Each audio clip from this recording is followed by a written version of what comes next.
He was just trying to make ends meet. A single dad, juggling 2 jobs, rushing through his day like always. But one rainy evening, as he left the diner where he worked, he noticed something unusual. A little girl in a wheelchair, barely older than his own daughter, parked near the trash bins, picking through leftover food. She wasn't asking for money, she was digging through garbage, quietly, as if trying not to be seen. Something about her eyes stopped him cold. It wasn't just sadness, it was fear and shame. Why would a child be out here alone? Where were her parents? And why did it seem like she'd done this before? He told himself to keep walking, but he couldn't. Something deep inside told him, follow her. What he discovered next would change everything. Keeping a safe distance, he watched as the girl slowly rolled her wheelchair down the alley. Her movements were stiff, mechanical. Something felt off. She didn't look around. She didn't ask for help. She just moved with a strange kind of focus, like she was following a route she knew too well. He crossed the street, pretending to tie his shoe, eyes still on her. That's when he noticed something odd. Her hands. They weren't trembling like you'd expect in the cold. They were steady. Too steady. She stopped behind a convenience store and waited. Minutes passed. Then a man emerged from the shadows. Tall, angry, grabbing her arm with force. The dad's heart dropped. Was she being forced to beg? He stepped back, breath shallow, mind racing. This wasn't just a hungry child, something darker was going on. The man barked something the dad couldn't hear. The girl flinched, then he shoved a plastic bag into her lap, probably more garbage to sort through or fake leftovers to sell sympathy. She didn't speak, just nodded and lowered her eyes. The man glanced around, then disappeared behind the building again. The dad's instincts kicked in. He pulled out his phone and started recording. Something wasn't right. The girl started wheeling away toward an abandoned construction site. Her chair wobbled on the broken pavement, but she didn't stop. That's when it happened. One of the wheels caught a crack.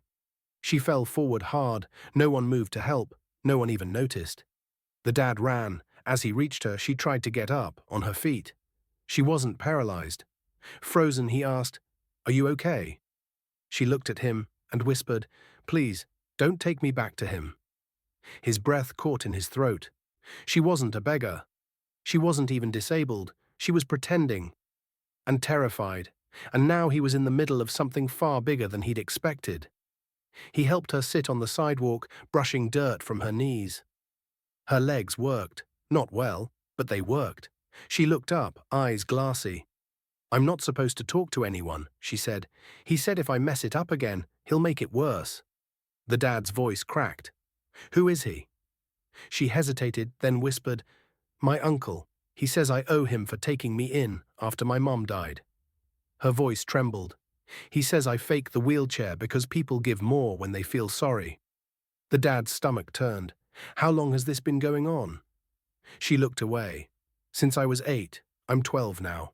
4 years. 4 years of manipulation, of pretending, of sitting in the cold, digging through garbage for someone else's profit. And worst of all, of believing she had no way out." The dad knelt beside her. He saw his own daughter in this girl, the same timid smile, the same bruised hope behind her eyes. "I can't leave you here," he said. She panicked. "But he'll come looking." "Let him," he said. "You're not going back." That night he brought her home, not because he had space, not because it was easy, but because it was right. He called the police, told them everything, showed them the footage. Within hours they tracked down the man and arrested him for child abuse, exploitation and fraud. Social workers stepped in. They offered the girl a safe place to stay. But she asked if she could live with the man who saved her, the one who saw her when no one else did. The process took time. Paperwork, background checks, home visits. But eventually, she got a new room, a new school, and a new word to describe the man who found her. Dad. Some stories don't begin with heroes. They begin with pain, silence, and people walking by without looking. But this one? It began the moment someone did stop. Today she's thriving. She no longer begs for leftovers. She shares meals at a real dinner table with a man who never asked for recognition, only a chance to do the right thing. He says he didn't save her, she saved him, because in helping her heal, he found healing too. So the next time something feels off, when your gut tells you someone needs help, listen, because you might be the only person who does. If this story moved you, don't forget to like this video, leave a comment, and subscribe for more powerful stories like this one. You never know. The next one might just change your life.